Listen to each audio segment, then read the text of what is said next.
Ladies and gentlemen, welcome back to Full House Games for round 2 of the WMCQ.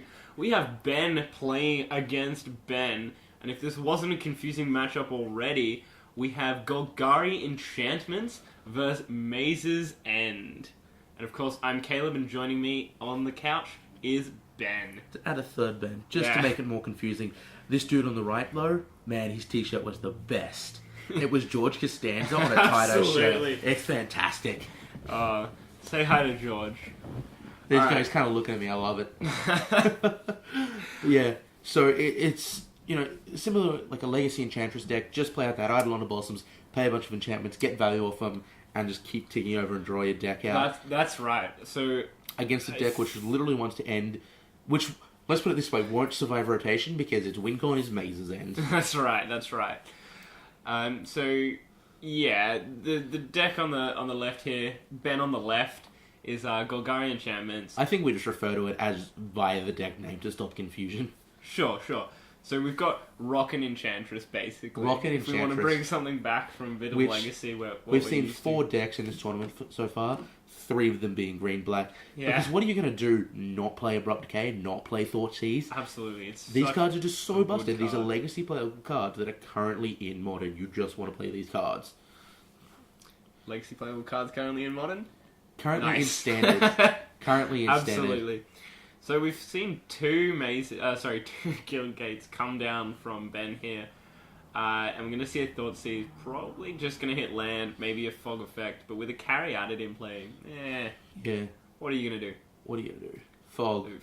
Land, gate. Okay. Wow, that's a really good start from Ben. From Maze's End here. Taking the D-Sphere. Is that one? Is it like 5 individual gates? Yeah, that's like all the gates End. and a Maze's End. I think one of them was the Shockland. Sweet. All he has to do is not interact with his hope his opponent doesn't interact with him. So, see, if they had Wasteland in Standard, this wouldn't be a problem. Yeah, because let's reprint Land Destruction. That's a good idea. That's what we want to do. That's what I want to do. I think Maze's End is maybe not right here, because you just want to play another gate. I'm going to be honest, I have no idea how the Maze's End deck should play. I'm not going to be able to judge his sequencing of spells that fantastically.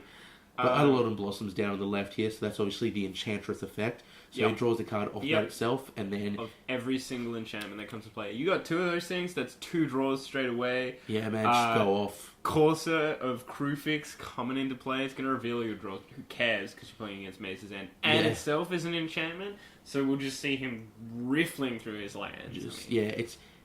He's going to be discarding a lot to hand size from now on. Absolutely. Because his Maze's End deck does not have a way to interact with Eidolon of Blossoms. That's so right. It's just going to sit there, he's going to get his engine online, and he's just going to churn through his deck. That's absolutely right. And going back to my earlier point about why you would play a different land other than Maze's End on turn 3, it's just so you have the 3rd mana of an appropriate colour. In case you top deck another one of those D-Spheres, so you could actually put it on that Eidolon of Blossoms. Sure, and if you can hit that, you pretty much want to. Yeah, exactly. So you want to maximize your chances of playing whatever you can. Like, you basically just fogging, and it's literally turbofog.deck, right? Oh man, this deck is ridiculous. Maze's End's a pretty funny card, to be honest. I love the Crackling Perimeter version myself, where you... Yeah, Crackling Perimeter is pretty nice. And Prophet of Crewfix, it's an FNM All-Star. Prophet of Crewfix? Yeah, she just like Crackling Perimeter, I love it. untap, I want to see this deck. You just gotta go to more FNMs, bro. And then you get a Courser of Crewfix, and you're just playing lands off the top, crackling you out. I swear, it's on the bottom tables of every FNM. And I walk past every time and go, this is awesome, let me watch. This is what Magic's about, ladies and gentlemen. So someone's casting Domri off to the side, I don't care, I want to see someone Crackling Perimeter with a Prophet Crewfix out. It's round 2, and unfortunately both these guys have gone, oh no, but it's round 2, so we thought we'd bring you, an exciting matchup before we get into the more heftier meat and potatoes of Standard at the moment. Blue-white control. Trust me, there'll be plenty of mono-black and red-white burn in the top 8. Let's just play Enchantress versus Maze's End to start off. Exactly. What more could you hope for in an event like a WMCQ? Yeah. And I believe George Costanza on the right here has actually come up from Melbourne, so he's gone, you know what? I'm going to bring my Maze's End deck in. Why not? For national. Why not? I believe there were 2 Maze's End decks, and I had a chat to him. He was just a big fan of the Geist. He wanted that really pretty grass. Oh, absolutely! It's a lovely Geist. If you guys didn't get to see it. Oh, I picked up my playset as soon as I could. That thing is properly nice. All right, so I think we maybe see. All right, Maze's End going back to hand, leaving 1 mana open for that, starting that chain fog effect that we basically saw. But I think next turn, he can just slam into a Merciless Eviction, naming enchantments. Is that one of the modes for that? I do believe it is. So yeah, that could be really dangerous. Yeah, I believe. Yeah, it's obviously creatures, not lands. WotC doesn't print that anymore. It's not Cataclysm. You can't just blow up everyone's lands. So I believe it would be artifacts, enchantments, or creatures. For some reason, they don't like land destruction. I mean, what is I've heard new players don't like land destruction. It's crazy. Personally, I love it when my opponent has played 4 lands and none of them are in play because they're in the graveyard. But hey, man, that's just me. I guess I'm a little bit weird. Stifle. Stifle and Wasteland. Stifle your fetch. That's a combo. That's a combo, guys. Stifle, Wasteland, and Daze. Thoughtseize. Here we go. Revealing a handful of land, I would imagine. He's going to cast his fog now. Yeah. So probably because it's the only one. Verdict. Verdict seems good. Right control, negate. Control, negate. And something hiding away under there. He's looking for us. Thank you. I think there's a Merciless Eviction. Yeah. Yep. Very nice. So 1, 2, 3, 4, 5, 6. Not enough mana to riot control next turn, but he does have a gate. And with those 2 gates in hand, we should hopefully see Mr. George on the right here never cast those lands again. Basically, maybe finding one of them, but when he's basically needing his 9th and 10th ones, yes, he'll just fetch whatever he needs. Then on the very last turn, he'll play, I believe that's that Izzet gate there. So he'll play the Izzet gate, and then fetch for his 10th, which wins in the game, a turn earlier. Is there any land disruption in Standard? There's one, but it's only on mountains. Okay, so there's nothing... Destroy target mountain. If you're playing Maze's End, you're pretty good, aren't you? You're not going to worry about it. Yeah, Maze's End is super uninteractive. You basically need to be Boros Burn, or just hope that he never draws the Maze's End. Okay. Those are your outs. Chord? Oh, nice. Chord of Calling. Great modern card that's been replayed in... remade for Standard. Okay, so he played just take the Verdict here. So good. Yeah. Okay, so now he has... I think that's dangerous because if Merciless Eviction, if I'm right, a Merciless Eviction can name enchantments. Well, he hit Merciless Eviction on his Thoughtseize. Oh, so bad.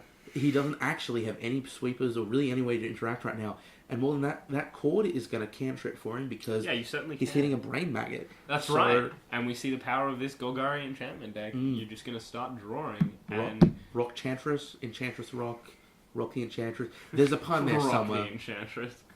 Look, it's the Rock and Enchantress deck. All you want to do is rock the Casbah, draw all day. Yeah, man, just cycle through your deck, go for it. Alright. Which, I mean, he's only got 3 power on board right now, but... 5 with that Mutavault. 5 with that Mutavault. So he'll get there with 5. That's Absolutely. a Lava Rex every turn. That'll usually close out a game quite quickly. It's going to eat a fog, but I mean he does have riot control in hand. Yeah. You know, you can only fog for so many turns. That's right. But look, Ben's looking pretty good with all of these lands in play. The extra ones that he's got in his hand. And just replaying that Maze's End every single turn is really going to set him further and further ahead. So, and he's pimped it out. Got all the foil gates. Absolutely. When they're only like 10 cents a gate, right? You might as well. They were like 20 cents for a while, so a little out of reach for a lot of people. Fortunate, calm down, Caleb. They did reprint them in Dragon's Maze. Oh, you're right. Just for accessibility issues. So now they're down to about 10 cents. Absolutely right. Thank you so much, WotC. Thank you, WotC, for listening to our prayers. Never before did I want to open my deck and get a foil land and a regular land. Oh, that's what I wanted. Hallelujah. Answered all my prayers. Fortunately, you could actually get a shock in that play. That's true. Phenomenal. Yeah, that's really nice of WotC to actually do that. Like, from a drafting perspective, it was phenomenal. I loved that format as a draft format. Yeah, once once Gatecrash actually came out, Dragon's Maze actually came out. Mm. It made drafting the Ravnica block so much easier and so much more accessible. Yeah, because you would get a gate every single time. Yeah, you'd get a couple of gates at least if you prioritised them hard enough. I wouldn't say that format was accessible though. That was definitely a difficult format to kind of get your head around. But look, here we got another Brain Maggot stealing something good and, cantering himself again. So this is just gas here, stealing that Riot control pre-combat, which he couldn't have played anyway because he tapped out for something. That's fine. Oh, he tapped out for the Mace's End effect, which you basically got to do every turn. Can you only activate it at sorcerer speed? No, but you want to be able to replay that Mace's End. Okay, sure, because it comes into play tapped, so you want it untapped for the next turn. Sweet. So obviously he's thinking, right, I can get away with this. Is returning it to your hand part of the cost? Yes, yeah. Okay, so you return it to your hand, and you've got to play it again. You can't do any tricky things with like that voyaging, say, like untap it in response, reactivate the ability. Right. It's That'd not like sick. it's not like Sensei's Divining Top. I feel like that's something they'd want to keep out of standard, right? Like they wouldn't want Mace's End chaining 3 times. Let's twiddle it and just go off. Yeah. Especially with Prophet and Crucifix. But I mean, a second Idolord of Blossoms. Here we go. Draw 2 cards. If you have enough land, then it's going to be that anyway. Yeah, exactly. I really like Prophet and Crucifix. I think I might just run that. At 5 mana, it's a bit of an ask, but sure. EDH players out there are cringing every time I say Prophet of Crucifix. That thing is a house in that format. Absolutely. It is a cost, so you can't. Okay, so you can't twiddle it a bit. Yeah. Look at me trying to abuse everything. If you get 2 of them, though, yeah, well, that's what Legacy's for, right? Yeah, even Modern, man. And I saw some Modern to a weird certain stuff. extent. I saw Absolutely. some weird stuff happening. Storm, what a dumb trigger. What a dumb trigger. I saw someone, this was hilarious. Someone was playing that. There's like a 4 Squelch, 4, there's a Stifle with Split Second. They're running 8 of those cards. Yeah. Blood Moon. It was just this deck to disrupt lands, and it was kind of like a brew on the Blue Moon deck, but they'd put Squelches and stuff in there for who knows what reason. But it was pretty funny against Storm. Got to counter those triggers, man. I think it's actually to counterfetch lands. Like, I think that's what it uses it for. Yeah, for sure. But it was hilarious because someone stormed off, and then he squelched the Storm trigger.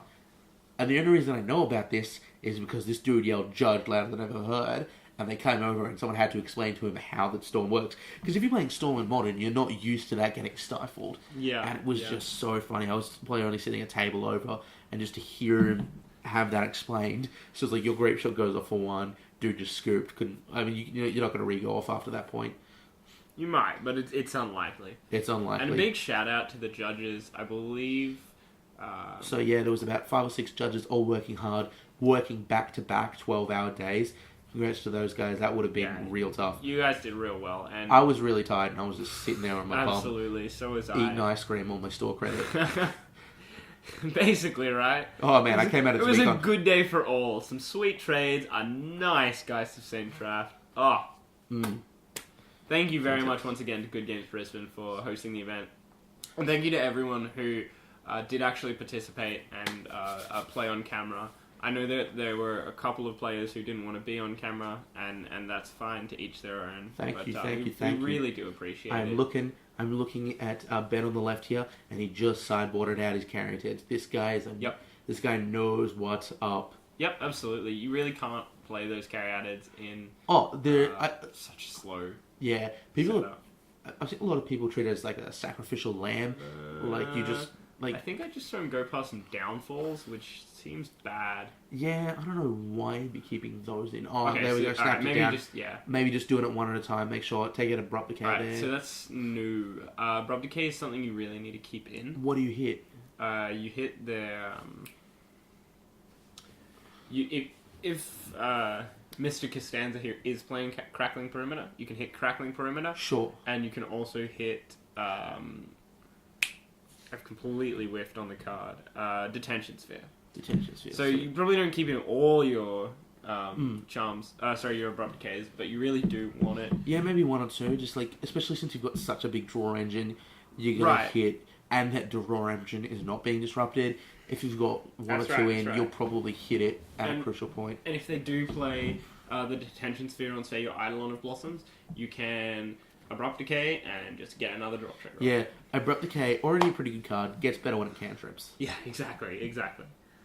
My absolute favourite thing to do was, just with so much mana on board, play a Underworld Connections, they go to D-Sphere it, you tap it, gain life, let it resolve, end of turn, Abrupt Decay the D-Sphere, put it on your untapped land, tap it, lose a life, draw another card. So you draw 3 cards off that, because when it enters, you draw a card off the Eidolon, you tap it, draw a card, Abrupt Decay comes in, you draw a card, and then you tap it, draw a card again, so you draw 4 cards off it. Right, I was actually playing Jun, so I wasn't using Eidolon. I mean, but in this situation, that'd be matchup, crazy. Absolutely fantastic. That's what you want to see, right? Yeah, man. You just want to go off with your draws and, put as much pressure on as possible, which is a little bit difficult when it's really coming from Mutavaults, Eidolons, and Courses, maybe a Brain Maggot or 2, and I think a Doomwake Giant. I hate Brain Maggot as a card.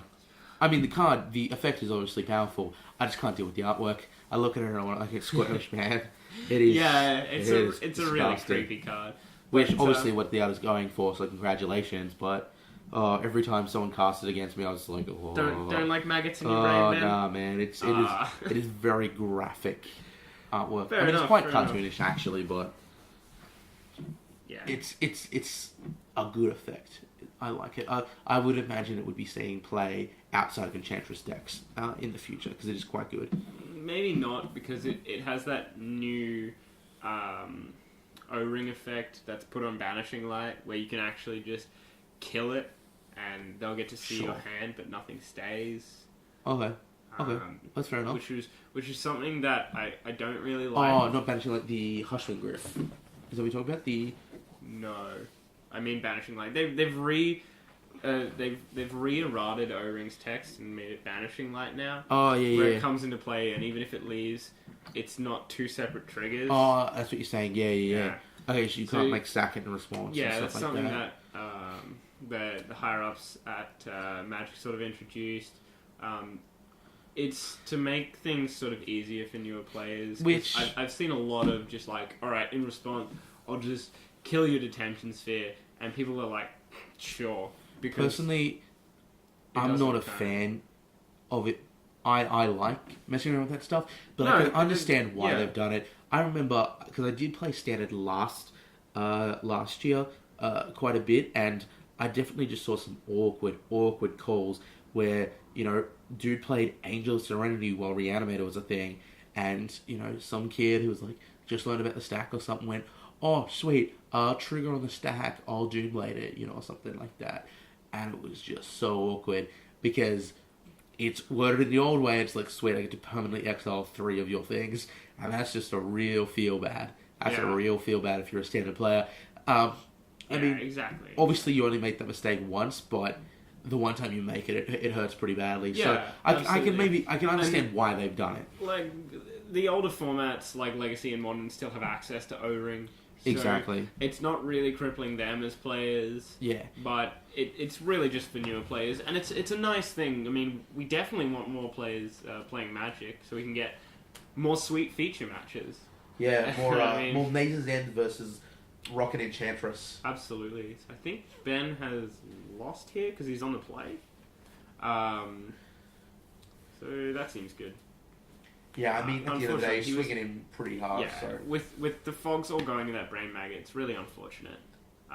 He did have pretty much a perfect hand of just land, but sometimes you really do need as many Fogs as you can get, just so you can actually sort of go off. Alright, cool.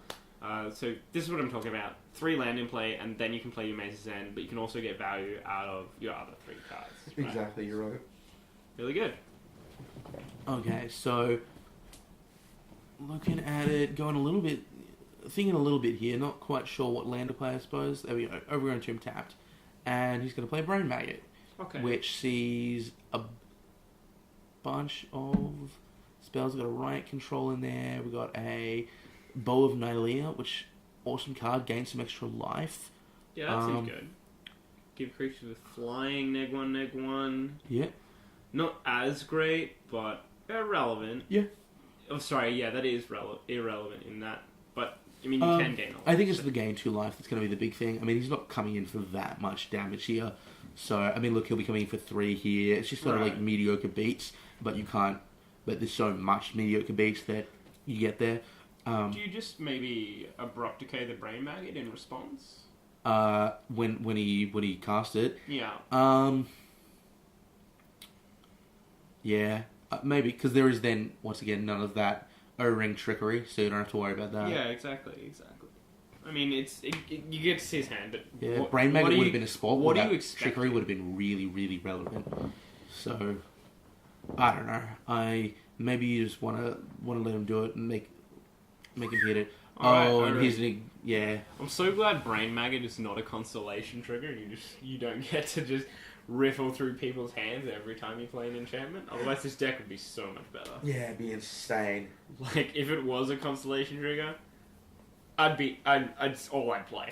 Constellation is a weird keyword, though, because it's literally, whenever an enchantment enters the battlefield, I don't think that needed to be a keyword. I think Watsy was stretching on that one, trying to make that a keyword. Yeah, I mean, they reprinted, what was it? Not Domain, Chroma in the form of Devotion. But they did change that, and it was quite different. Not really. Chroma is basically, however many mana symbols you have in this, and that is exactly what Devotion is.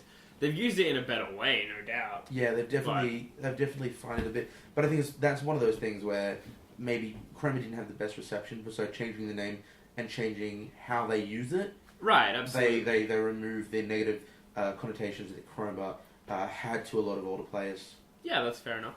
So Bow of Nylea here, if he activates that, it's going to completely negate those beats. Not completely, but it's going to turn that Mutavault and that Brain Maggot into 1 damage. 1 damage every turn. And I mean, if he has to tap the Mutavault, then it's going to be -1 damage. He's going to start going further and further up in life. And Costanza on this side, he's got a lot of lands, and he's just going to keep curving out with his lands. He's not going to miss a land drop, hopefully. With that Mace's end in play, he's never going to miss a land drop. He's never going to miss a land drop. Exactly. So what you really want here is mana efficiency. Yep. And this Bow of Nylea is just something that's going to allow him to constantly use his mana. Exactly. And at the end of the day, the more mana you're using, the more spells you're casting. So we're seeing an Eidolon come down too. Oh, okay, here we go. Really dangerous. And the engine's online. Yeah. Because that Underworld wasn't enough for an engine. So there's an Eidolon and a Underworld connection here. So it's going to be 5 damage with the Mutavault as well, and it's going to be potentially quite a large number of cards. Okay. There's chains here that just get him an absurd amount of cards per turn. I think we're going to see a Merciless Eviction here. Okay. Maybe? No, Supreme. Okay, Supreme works. I believe that land came in tapped at the end. Yeah, that's fair. But I thought he had black mana in the form of Dimir, and he's got that Borrow Skill Gate. So. Sweet. I believe Merciless is 6. You're right. Yeah. Yeah. That's fine. Your Merciless Eviction next turn. Absolutely. Merciless Eviction, taking enchantments is such a huge blowout for this deck. It hits those Underworlds, which is very, very crucial, I would imagine. Absolutely. Because if he's not drawing, then his threats aren't great. Like we said, 4 mana 2/2, 2 mana 1/1. His threats are not substantial. He can't top deck a card and go, oh sweet, I'll just win the game from here. There's no Goyf in his deck. There's no, I just keep beating with this. I believe he has a Garruk.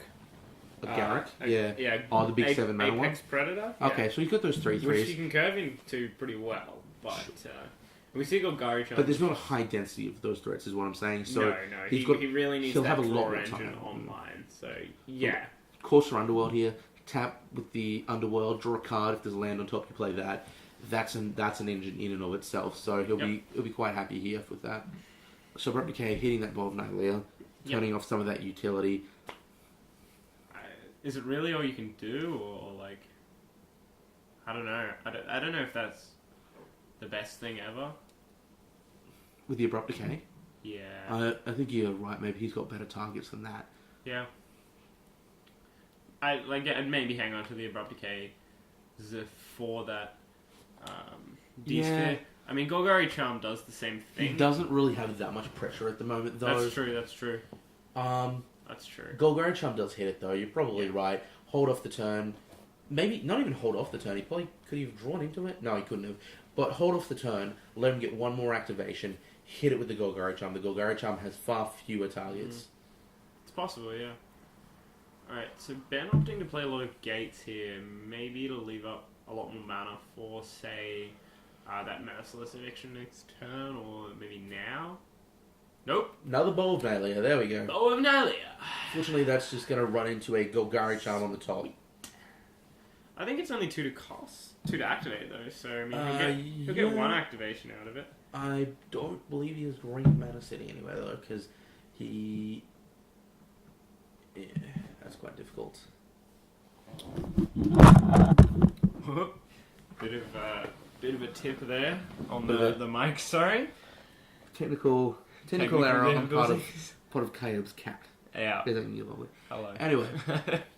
So it was a little bit of a lull. Do you know what these are actually called rock decks? The black-green sort of like attrition. This isn't a traditional rock deck. The rock decks we saw before were more classic. Have you ever heard the story?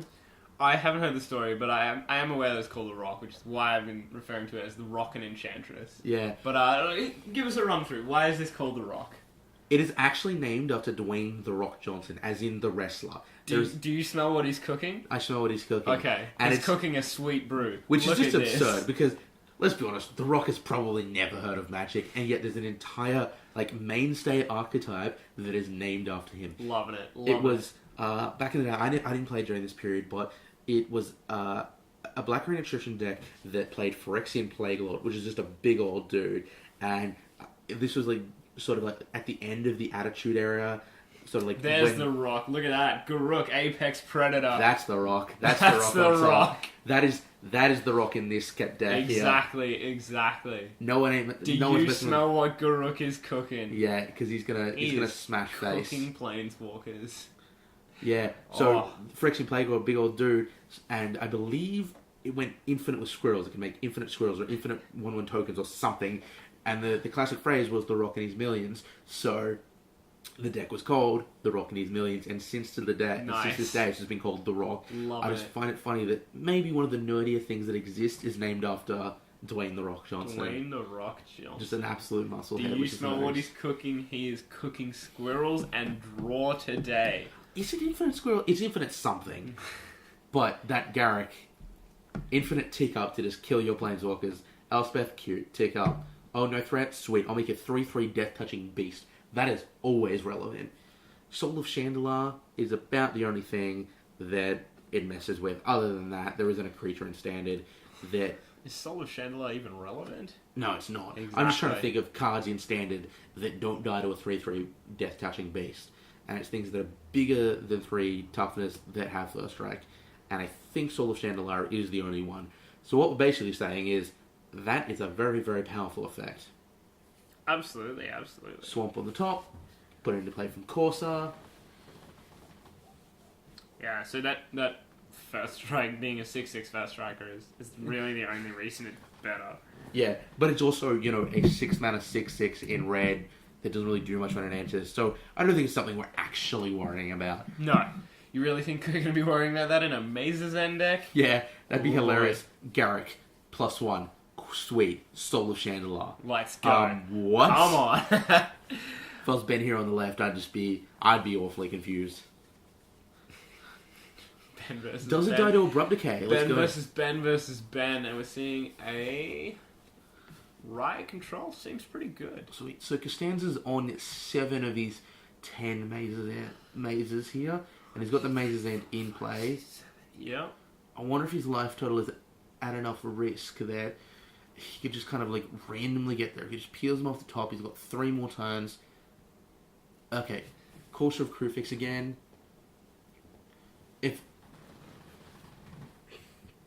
Sweet life gain, though. It allows you to play all those Thought Seizers. But let's put it this way. His life is completely irrelevant against a Mazes End deck. You might as well go down to 2 because it's not going to do anything. Yeah, I played against Mr. Costanza here in the first round, and I pretty much took every shock I could. Yeah, shock. Don't do anything with it. You just want to ramp the land out, because there's nothing he can really do to hurt you. So, I mean, you might as well just Play as hard and as fast as you can. Yeah, go nuts. Why not? Maybe I was playing.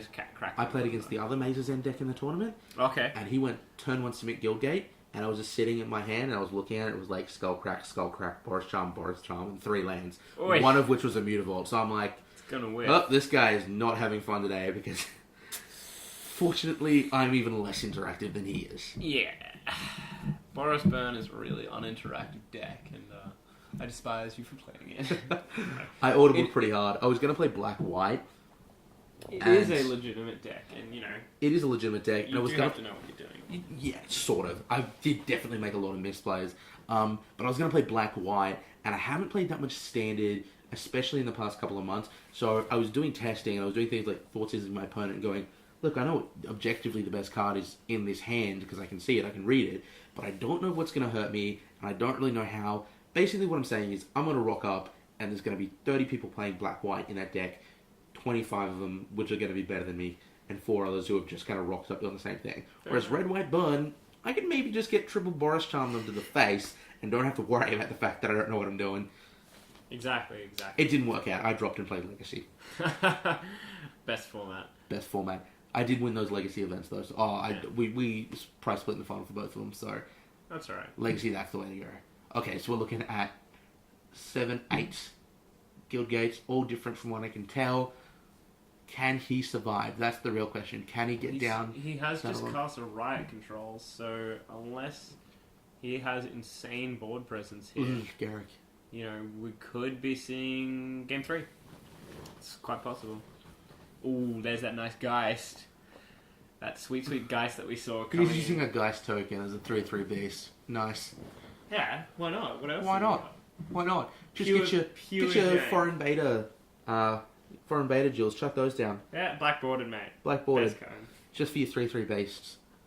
What I'm going to use the pack fresh 3/3 beast tokens. That's not swag enough. You got to have class. Exactly. Okay, so looks like there's maybe a bit of a judge call or something going on here. People pointing to cards. Yep. Cool. And whoa. Okay, so There's something's some stuff happening. going on. Things are happening. Does he not Alright, so have enough mana? Tap his mana correctly. No, he's definitely got enough mana. Yeah, he's got all the mana in the world. What's happened here? Okay, this. Alright. Yeah, so Thoughtseize didn't actually. Oh, he didn't take a card from it, did he? Yeah. Okay. That's super awkward. That's fine. Look, fortunately, I thought something like that might have happened, but I wasn't 100% sure. a judge is keeping a keen eye, making sure everything goes down correctly. Yeah, I believe this is Ming? Maybe Chris Worrell? No, it's No, Liam. that's Liam. Liam. See the hair flick down there? Very Liam, nice. level Liam. 2 from down in Lismore, runs a gaming store down there. So, lucky for us, he travelled up and made sure that we had enough judges. So, thank you, Liam. Thank you very much, man. And, thanks again to all of the judges who participated in this Oh event. man, that was it was 2 events back to back, and they're going to the GP next week. So absolutely, they ran their feet off. Shattering.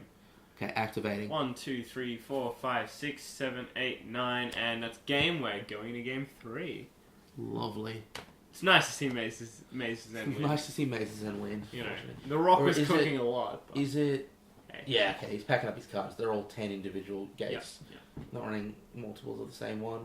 Oh, I'm sure he is running multiples. Yeah, we didn't hit multiple, which is really good. Alrighty then. Oh, okay. I brought the cake. So are they packing up? Who did Costanza win game 1? No, Costanza lost game 1, unfortunately. Okay. Seinfeld was not winning that. But, okay, so game 3. their boards. Alrighty then. They get to see what else they can do. I really like the Court of Calling in this enchantment deck. Look, yeah, you definitely need your pieces to get your engine going. Your engine is the core of your deck, and if you don't have it, you're not having a good time. Right. But even just playing some Eidolon of Blossoms and then flashing in the brain maggot on your opponent's turn and just taking whatever they drew, like taking that Supreme Verdict. or that merciless eviction. Court of Calling seems really underplayed at the moment. It's only thing playing like a couple of things, just kind of like as a thing. And I think it's because you have to build a whole deck around it. Right, of course. But there's just so many, whilst it's at its fullest, there are so many options to hit with a card. I don't know how to do it. I'm just looking at it and going, that card seems too powerful. Like, that card should be playing some kind of like toolbox deck that does something, but... I think that is this deck. Just draw, strip away the cards that you need, flash it in, and strip away those cards, or flash in, get some more draw power off my Eidolons. The enchantment Brain Maggot is going to be drawing you more cards if you have an Eidolon already in play. This really feels like the toolbox deck that just wants the toolbox. Personally, I'll be playing Court of Calling Slivers. Now that's the thing. Utility Slivers. Sure. That's the way to go. I think Slivers already has all the power it needs, though. Nah, man. Ramp it up, eh? More power. More power. That seems like it should be well positioned at the moment, but it's just not. Slivers is not a terrible deck. Did anyone play it today? I don't think they did. No, I believe Nathan Wintle played it at the Modern PTQ. event, yeah. I think he was on round 1, if you want to check that one out. It may not be up by the time this one's up, but it will certainly be out soon. So keep an eye out for that one. Nathan Wintle playing Slivers. It was an absolute blast. It was phenomenal. Just all the muscle slivers you could get and just beat down. Because realistically, there's no board wipes in that format, really. Like, I mean, you got Anger of the Gods, but that hits only things below 3, which if you ramp up quick enough, that's fine. I mean, Vertex, she's playing a couple of decks, but as a standard. No, I'm talking about Modern for a moment. Okay. Sure, yeah. Vertex, she's playing in a couple of decks, but not, it's not more overwhelming like control, here. Like, if you walk into a standard event, you have to be ready for Vertex. But, maybe it's just a little bit slow. Definitely a thing. Yeah, that's fair enough. I think either way, I'm excited to see that when we get it. Quite right. I think it's probably better in standard, where you can drop that indestructible sliver. Yeah, that thing's insanely fun. That seems very relevant. And sweet judge ruling that I found out. While they made the new sliver, that it is an O-ring itself and makes all other slivers you control O-rings. There's so many weird judge callings with that. If the original sliver that gives it to everything dies, then all the other ones will still keep stuff underneath it until they die at a later time. Okay, sweet. There's some really weird rulings with that thing, though. Absolutely. I've seen some weird stuff with, like, flickering, and they were not nice to judges when they made that sliver. There's some weird stuff with, like, if you flicker it in response you can still to it flicker getting that it. one. It's a standard card, so it's printed with a new O-ring ability. But I think if you flicker the one that, like, isn't it... I'm actually just not going to touch that right now. Yep. Because I heard some weird stuff explained to me. And it makes sense as they explained it to me, but now I'm sitting here and going, no, I didn't understand that at the time. As long as the original sliver is in play, whenever the other slivers leave play, they'll return the permanent. Yeah. But if that original sliver leaves play, then they won't. Yeah. That's the super awkward part about it. So, I mean, there could be some maybe EDH tactic of playing Avenza, playing that sliver, playing a bunch more slivers, bouncing the sliver until end of turn, sacrifice all your slivers, they never get their stuff back. I love that that's a point that we can now make. Now that EDH is... I mean, EDH has been a thing for a while, but it's really taken off in the past couple of years with WotC supporting it and making those new products. Absolutely. Whenever there's something like, here's an interesting interaction, well, I guess we'll see play in EDH. Like, they'll see play somewhere, and I'm happy about that. Absolutely. Okay, like, even this Maze's End deck. Maze's End will continue to see play in Child of Alara decks for the rest of eternity. Board wipe. I mean, you can only get one land, and if you lose it to a wasteland, it's going to be really bad for you, but who cares? You're playing Maze's End in EDH. Like... You're playing Maze's End, it's just so much fun. If you're playing Maze's End solitaire with yourself. If you're playing Maze's End in EDH, and you're going up against someone who's playing Wasteland in EDH, you probably mismatched the players you should have in that pod. Well, I mean... Some people just play EDH for fun. I play eggs in EDH, so... Ugh. I'm just the worst kind of person. I'm the worst player. They just call me Ben Spirit of EDH Clinic. That's how I roll. Eggs. I retired Storm recently, so... Storm's such a fun deck to play though. Storm in EDH. I love Solitaire. Just playing with myself. If I'm honest, I just love people watching me combo out. You love people watching you play by yourself? Yeah. Play with yourself? Yeah, that's exactly what I like. That's what I thought, Ben. That's why I prefer it in EDH and not like Legacy or something. If you're playing Ant and Legacy, more people. There's one player. This way, 3 people get to watch me combo out. It's so much more fun. Get to watch you play with yourself. Yeah, that's exactly what. So a lot of draw go going on here. Yeah, which is probably better for Ben than it is for Ben. Probably better for Costanza than it is for Golgari. Sorry, Ben on the right. We're just going to keep referring to you as Costanza for the rest of the show. Makes it it's easier. It's just way easier. Okay, so turn 4 Eidolon, that's what we want to see. That's absolutely what we want to see. That's pretty much the best play. No white sources on Costanza's side, so we're not going to be seeing a D-Sphere.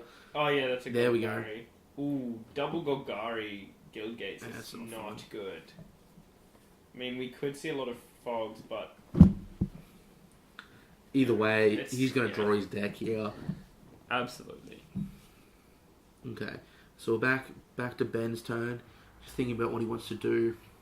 You reckon another Eidolon or... Alright, if we've got another Eidolon, then we're in Magical Christmas Land. It's snowing already. With so much draw power. Maybe Underworld Connections is probably what we'll see. Who knows? I feel like he's just being seeing so much card now. Actually guessing his plays is starting to get a little bit more difficult because he literally has so many options, but Brain Maggot is definitely one of the powerful ones you could have. Brain Maggot seems good, especially drawing one and taking one off your opponent. It's literally pay 2 mana. Yeah. Your opponent, you take the best card out of your opponent's hand. And it costs you nothing, other than 2 mana. So... Again, we saw a couple of fogs there. Again, I'm wondering why he maybe didn't use that Abrupt Decay on the Brain Maggot. Maybe he's saving it for those. Yeah, I don't know. But unless he has a Supreme Verdict that he can cast, all right, sweet. We've got a white source. Unfortunately, he didn't have D-Sphere in hand. He had, I believe, 3 fog effects. I believe it was Defend the Half, Riot Control, and actually, I can't remember what the 3rd card was. I think it was the second Riot Control. Actually. Second Riot Control. Okay, well. Still interesting ways to interact with your opponents, but not necessarily going to get him there at this point. I think when they swing in, though, you just let it go. You don't defend the half. 3 life is not a bunch. 3 damage is not enough. It's not worth throwing away that card for. Reveal, draw trigger. It's Doomwake Giant, actually. Ooh, second Doomwake Giant. Sure, so what does Doomwake Giant actually do? Nothing in this matchup, but Doomwake Giant's constellation trigger is give your opponent's creatures all -1/-1. Sure, that seems powerful. It's pretty legit. So whenever you play an enchantment, you're gonna right. Yeah, you're gonna stack enchantments and. I believe there's one specific enchantment that gives a creature -1/-1. Okay. And whenever it is on something like that. Yeah, I think so actually. And when it's on the battlefield and it goes to the graveyard, it actually comes back to the battlefield. So you can just play it, kill that creature, bring it back, stack the trigger, kills a second creature because it's now at -3, goes away, comes back, kills another creature. Then what's this card called? This is insane. It's not that insane because it's like 3 black mana plus you have to have Doomwake Giant in play. But it's a one-sided board wipe if they have a bunch of creatures. Yeah, if you get that much black mana and you're already running Jank, you might as well play like in Garrett's Wake or something. Yeah, exactly. Might as well play like and another Eidolon and Blossoms. That's what we needed. Yeah, that's about. Do you want to draw cards with your draw cards? Oh man, I heard you like drawing cards. So we put draw cards in your draw cards? Yeah. That seems good. Seems very strong. And swing 3, and then we just Call of Courting for another one, right? for another Brain Maggot. So Court of Calling Ancestrals that turn. There is a lot of cards on standard at the moment. Disgusting. What's he doing? Court of Calling takes a card and Ancestrals. Wow. Alright, so Grook's pretty powerful right here. I mean, a 3/3 beast every turn, and he's correctly played it, after Riot Control as well. So that's even better. And I don't believe Costanza here on the right actually has any way to remove it. No. Merciless Eviction, I don't believe hits it. No, Merciless Eviction you can name Planeswalkers, but it's not really good. Yeah, if you're Merciless Eviction naming Garrett, then you're really upset because they're just going to kill you with their creatures. You probably want, since you're going to be at heaps, like if you're at Merciless Eviction, you probably just want the other card anyway. The one that destroys planeswalkers and all creatures, and is instant speed, and if you cast it in your main phase, scry 2. If you're in Ben's position here and you know he has riot control, is there any argument for just swinging in with enough creatures that he has to riot control, but not so many that he's actually going to gain value off it? See, personally here, I would have swung in with maybe 2 creatures. Like the big old 3/3 and one of the 2/2s. Well, he's... What's he gaining out of it anyway? Unless Ben has a Court of Calling in hand, he's never going to gain anything off actually playing it. So 3... oh, wow. Yeah. Draw 2 and then play one off the top and Ancestral for 4 mana. So he's played 4 cards this turn. Like he's drawn 4. His card for the turn, 2 off the Eidolon, 1 off the... There is... Yeah. He's going to deck himself. You're going to check yourself before you deck yourself. Check yourself before you deck yourself. Anyway. Alright. Got another 3/3 beast here. Yeah. I wonder what expensive promo this 3/3 beast is. Maybe his go. Guys. Yeah, just stack, Man, stack promo the guys. Goif, that'd be nice. Wizards, get on it. Yeah. Oh my. So is that an underground connection? Wow. Okay, so that's an underworld connection, which is going to be for 2 as well. And then he can tap it to draw a card. Pay 3 mana, Ancestral. This is so busted. There are so many cards being drawn. Wow. This is a Magic player's dream. Just, how can I hold all of these answers? How can I have all my lands, all my threats, and still 7 cards in hand? How has he not had to go to discard yet? That's what I want to know. Is he in the discard phase now? No, because Stance is untapped. Okay. Well, very nice. 7 cards in hand. Fun times. So we're looking at 5 mana here. Another Urban Evolution. So draw 3 cards, play 2 lands. Yeah, it's pretty good. And I believe he didn't actually play a second land off that first Urban Engineering, even though he had one. Yep, sweet. Which is a bit unfortunate. And there's finally the Mage's End, which is really what he needed at this point. Okay, so we've got 1, 2, 3, 4, 5, 6, 7, 8. Do we know if those 8 are unique or some of them doubled up? Golgari, I believe they're all unique except for that Golgari Gilgate, which he played 2 of earlier. Okay, sweet. So... Oh, actually, I believe... Yeah, and that's why it's set to the side, I think. Okay. No, so... Okay, that's why you counted up 7 there. Yep, Yeah. So look, we got 7. And unfortunately, I believe his life total is under a fair amount of risk here. Because, I mean, purely creatures, but there's a lot of them. There is currently 7 power on board. No, whoa, I forgot about the beast. There is currently 13 power on board. Sure, if he doesn't rip consecutive fogs, he's dead. But he's ripping consecutive fogs. He's got... There's 12 in the deck, Eviction, there's a substantial amount of Fog, fogs. Defend the Hearth, the Populate, Fog, the Riot Control, so that's 16. Oh, there's 16 fogs. Supreme Verdict. Merciless Eviction. Merciless Eviction. I don't know how many of those he's running. Okay, so but, you know, he does have outs at this point, yeah. Like half of his deck is all the cards that he needs. Yeah. Sweet. So actually just draw them and you'll be fine. Yeah, right. I mean, he's played a couple, but nothing so bad as to... He's drawn 6 cards in the past 2 turns. Maybe he's just, allowing himself to take a couple of hits and just get maximum value on them. But that seems wrong with the amount of cards he's been drawing. So, look, hopefully we'll see one off the top. Let this game go a little bit longer. Maze's End versus Enchantment's not going to be a matchup we'll see again for, I would assume. Okay. So, yeah, it takes a riot control here just because it's what you need to do. And there's the Selesnya Gate as well. I think this Golgari enchantment deck might also be playing Liliana. As in 5 mana tutor? 5 mana Liliana. No, 5 mana Liliana plus 1, you discard a card. Is that another Eidolon of Blossoms? Oh my god, it is. So that Eidolon of Blossoms is going to be an Ancestral Recall in and of its own. Oh, that's insane. That's so gross. That is busted. That's so gross. How do you even cast those spells at that point? I don't even know. But oh my god. How does this deck go against aggro? I imagine not well. Riot Control costs 3 mana. Yeah. So he's not casting Riot Control.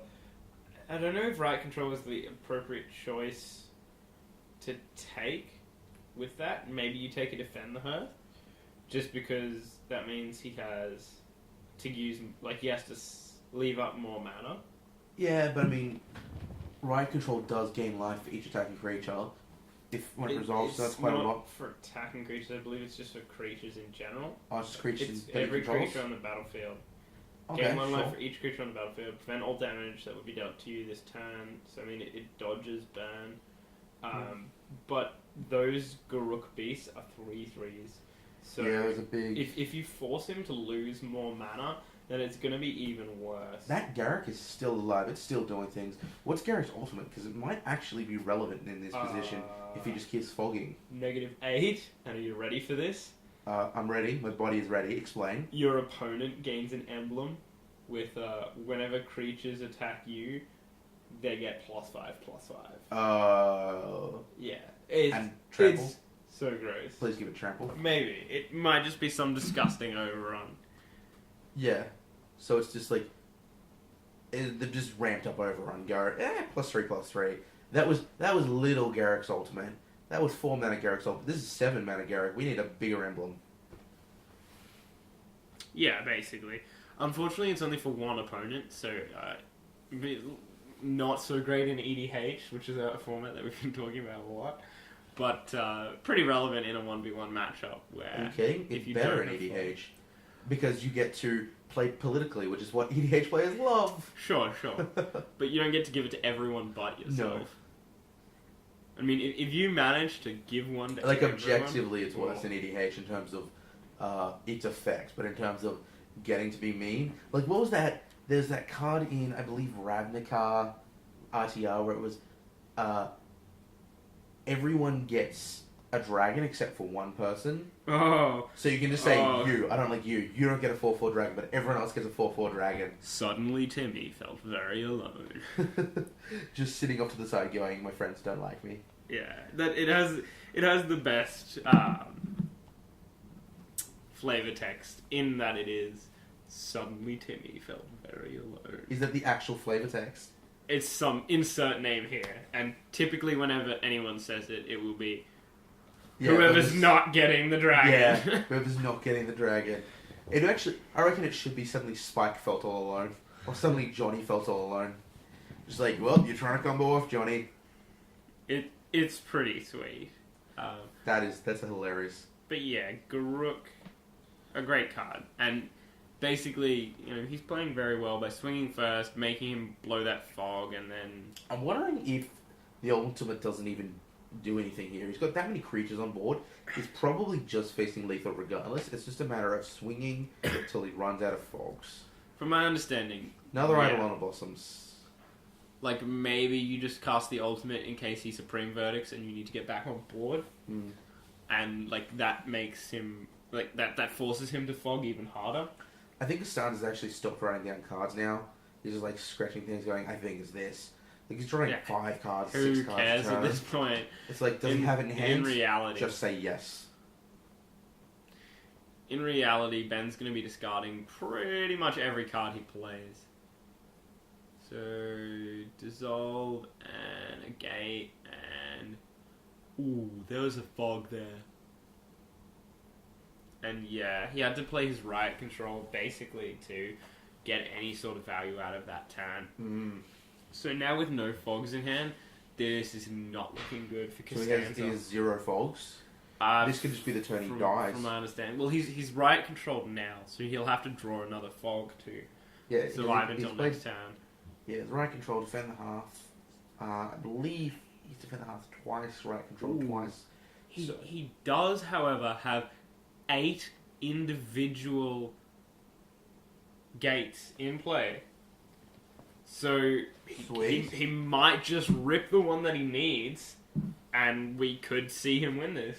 Yeah, or he could do something like rip Urban Evolution, play it, draw 3, rip the 2 you need. Yes, he could do that. Yeah. He still needs 3 to activate Maze's End, because that's the win con. but he's got enough mana to do Also, that. it's not like in your upkeep. No, it's you actually have to activate Maze's End to get it off. Huh. So he basically needs to draw a fog or another gate. And it is... Man, I want to stifle that trigger. Pretty sure he's just drawn Maze's End. Oh. Is Maze's End legendary? No, you can run 2, but at this stage, it's not going to win in the game because he doesn't have a fog in hand. That's going to hurt. I think he's just going to swing in and die here. Hey. Unfortunately for Stanza, but look, you know, we can love see the Enchantress shirt, go up. we love the deck. Both decks, Ben playing the Rockin' Enchantress, Golgari it's the Rockin' Enchantress. Sweet deck on both parts, and I'm really glad we got to feature you guys. I mean, nice work on both parts. You're a different kind of person. You go, I'm going to travel 2,000 kilometers, pay $25, and I'm going to play Maze's End. Sweet. Like, that's cool. That's really cool. Yeah, so there's Lily in hand, and that's going to take, like, his one last card, which is just unfortunate. And yep, Garruk's just ultimated, so he now has an emblem. +5, These creatures +5. are all getting +5/+5. There Extension of the hand. There we go. Right. Good match by all.